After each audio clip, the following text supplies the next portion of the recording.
ತಿರುಪ್ಪಾವೈ 6ನೆಯ ಪಾಶುರ.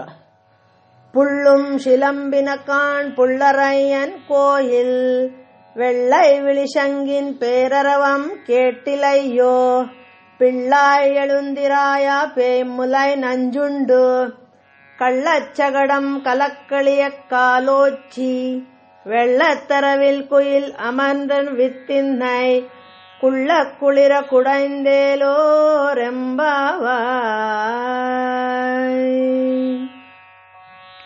ಅಂತರಾರ್ಥ. ಈ ಪದ್ಯದಲ್ಲಿ ಗೋದಾದೇವಿಯು ತನ್ನೊಡನೆ ಮಾರ್ಗಶಿರ ಮಾಸದ ವ್ರತವನ್ನಾಚರಿಸಲು ಇನ್ನೊಬ್ಬ ಗೋಪಿಯನ್ನು ಎಬ್ಬಿಸಿ ಕರೆಯುತ್ತಿದ್ದಾಳೆ.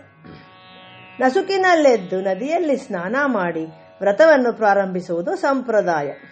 ಹೀಗೆ ಮುಂದಿನ 10 ಪದ್ಯಗಳಲ್ಲಿ ಒಬ್ಬೊಬ್ಬ ಗೋಪಿಯನ್ನೇ ಎಬ್ಬಿಸುತ್ತಾಳೆ. ಇನ್ನೊಂದು ಒಳ ಅರ್ಥದಲ್ಲಿ ಆಳ್ವಾರ್ ಆಚಾರ್ಯರುಗಳನ್ನು ಒಬ್ಬೊಬ್ಬರನ್ನಾಗಿ ಎಬ್ಬಿಸುತ್ತಾಳೆ. ಈ ಗೋಪಿಯೋ ಬಹಳ ಮುಗ್ಧೆ. ಅವಳು ಕೃಷ್ಣನನ್ನೇ ಅನುಭವಿಸುತ್ತಾ ಗಾಢನಿದ್ರೆಯಲ್ಲಿರುವವಳು. ಆ ನಿದ್ರಾನುಭವದಿಂದ ಹೊರಬರಲು ಅವಳಿಗೆ ಮನಸ್ಸಿಲ್ಲ. ಗೋದೆಯು ಬೆಳಕು ಹರಿಯುತ್ತಿರುವ ಒಂದೊಂದು ಲಕ್ಷಣಗಳನ್ನು ಅವಳಿಗೆ ಹೇಳುತ್ತಾ ಹೋಗುತ್ತಾಳೆ.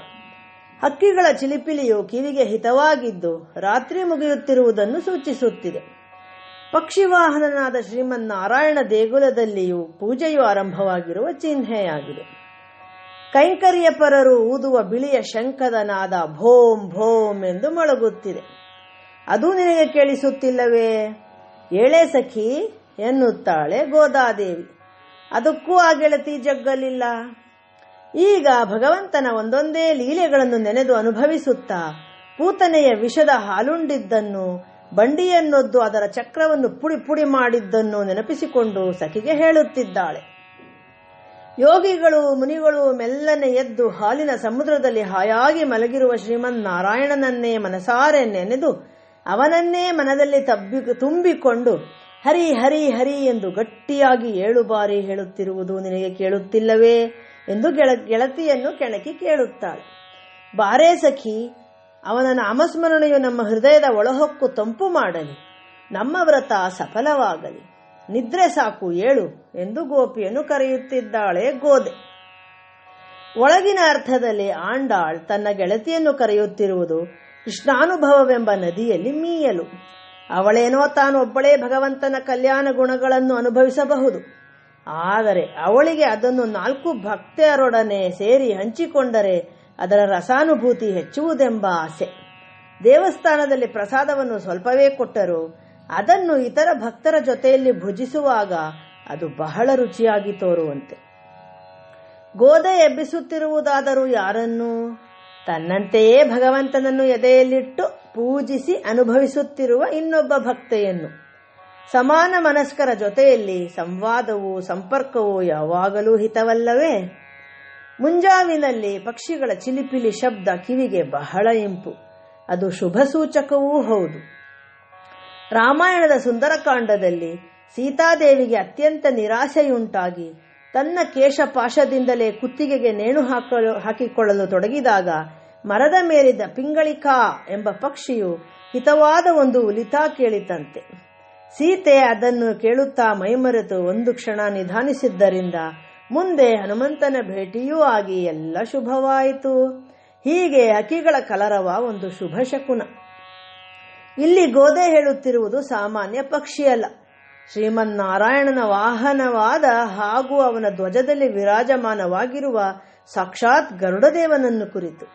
ಅವನ ಗಂಭೀರ ಧ್ವನಿ ಕೇಳಿಯೇ ಅವಳಿಗೆ ಪುಳಕವಾಗುವುದಂತೆ, ಗರುಡನೇ ಬಂದನೇನೋ ಎಂದು ಭಾಸವಾಗುವುದಂತೆ. ಗರುಡದೇವ ಬಂದರೆ ಶ್ರೀಮನ್ನಾರಾಯಣನೂ ಬಂದನೆಂದೇ ಅರ್ಥವಲ್ಲವೇ? ಗರುಡಧ್ವಜನಾದ ಶ್ರೀಮನ್ನಾರಾಯಣನ ದೇಗುಲದಲ್ಲಿ ಪೂಜೆಯು ಈಗಾಗಲೇ ಆರಂಭವಾಗಿರುವ ಸೂಚನೆಯಂತೆ ಬಿಳಿಯ ಶಂಖವನ್ನು ಹಿಡಿದು ಭಾಗವತರು ಭೋಂ ಭೋಂ ಎಂದು ಗಟ್ಟಿಯಾಗಿ ಊದುತ್ತಿದ್ದಾರೆ. ಆ ಶಬ್ದವೂ ನಿನಗೆ ಕೇಳಿಸುತ್ತಿಲ್ಲವೇ ಎಂದು ಗೋದೆ ಗೆಳತಿಯನ್ನು ಕೇಳುತ್ತಿದ್ದಾಳೆ. ಇಲ್ಲಿ ಗರುಡ ಎಂದರೆ ಅವನ ಅಂಶವಾದ ಪೆರಿಯಾಳ್ವಾರರು, ಗೋದೆಗೆ ತಂದೆಯಾದ ವಿಷ್ಣು ಚಿತ್ತರು. ಶ್ರೀ ಮಹಾವಿಷ್ಣುವನ್ನೇ ಮನದಲ್ಲಿ ತುಂಬಿಕೊಂಡು ವಿಷ್ಣು ಚಿತ್ತರಾದರಲ್ಲವೇ? ಅವರನ್ನು ಮುಂದಿಟ್ಟುಕೊಂಡು ಹೋದರಲ್ಲವೇ ಭಗವಂತನು ಗೋದೆಗೂ ನಮಗೂ ದರ್ಶನವಿತ್ತು ಅನುಗ್ರಹಿಸುತ್ತಾನೆ. ಇದು ಗೋದೆಯ ಒಳಮನಸ್ಸಿನ ಆಶಯ. ಈ ಗೆಳತಿಯನ್ನು ಎಲೆ ಮುಗ್ಧೆ ಎನ್ನುತ್ತಾಳೆ ಗೋದೆ. ಅವಳಿಗೆ ಭಗವಂತನನ್ನು ಬಿಟ್ಟು ಹೊರಪ್ರಪಂಚದ ಬೇರೇನೂ ತಿಳಿಯದು. ಭಕ್ತರು ಹೀಗೆ ಇರುತ್ತಾರಲ್ಲವೇ? ಗೋದೆ ಅವಳಿಗೆ ಕೃಷ್ಣನ ಒಂದೊಂದು ಲೀಲೆಯನ್ನೇ ನೆನಪಿಸುತ್ತಾ ಎಬ್ಬಿಸಲು ಪ್ರಯತ್ನಿಸುತ್ತಾಳೆ. ಪೂತನೆಯ ವಿಷದ ಹಾಲುಂಡವನನ್ನು, ಶಕಟಾಸುರನನ್ನು ಕೊಂದವನನ್ನು ನಾವು ಸದಾ ನೆನೆಯುತ್ತಾ, ಮುಂದೆ ಕೃಷ್ಣಾವತಾರ ಮುಗಿಸಿ ಪಾಲ್ಗಡಲಲ್ಲಿ ಆದಿಶೇಷನ ಮೇಲೆ ಮಲಗಿರುವವನು ಇದೇ ಕೃಷ್ಣನೇ ಎಂದು ನಾವು ಅರಿತು ಮನಗಾಣಬೇಕು. ಶಕಟಾಸುರ ಎಂದರೆ ಬಂಡಿಯ ಚಕ್ರ. ಯಾವ ಚಕ್ರ? ನಮ್ಮ ಕರ್ಮಚಕ್ರ, ಜನನ ಮರಣ ಚಕ್ರ. ಕೃಷ್ಣನನ್ನು ಭಕ್ತಿಯಿಂದ ಭಜಿಸಿದಾಗ ಮಾತ್ರ ನಮಗೆ ಈ ಚಕ್ರದಿಂದ ಬಿಡುಗಡೆ ಮಾಡುತ್ತಾನೆ ಎಂಬುದು ಒಳ ಅರ್ಥ.